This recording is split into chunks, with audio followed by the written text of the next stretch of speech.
τρελαίνω το λιμπάτσι όταν περνάς από κοντά. Τραβάνε το πρεζάκι και εσύ γελάς. Χαζά παιδιά στην Αθήνα, ο χρόνος φαίνεται πως σταματά. Δεν πειράζει, μικροπράγματα μη σε νοιάζει.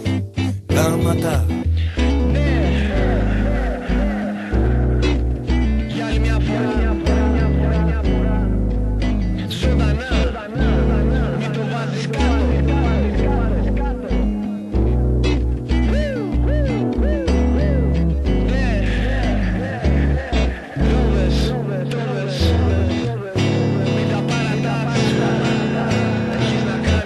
Και τα βατσίδες είναι αναγκαία και φτηνά. Οι βλάκες ματατζίδες με τα κρυβά τα χημικά αγαπάνε. Τα σκυλάδικα τραγουδάνε στα κολάδικα όταν μιλάνε. Γηπαιδικά που το πάνε.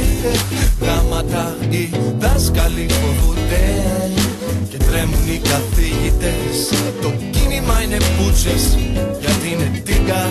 Υπόκριτες πάμε να φάμε στα Everest. Η εκκλησία και οι σχολές είναι ένα πράγμα.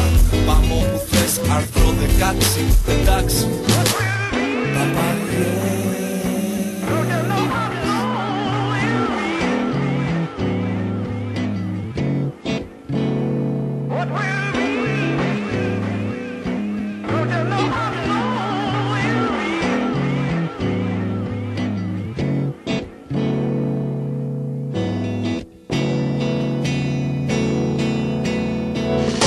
Μαγαζιά, κατάμεστα πάμε στα μαγαζιά να μας ανάμεσα στα πιο μορφά παιδιά.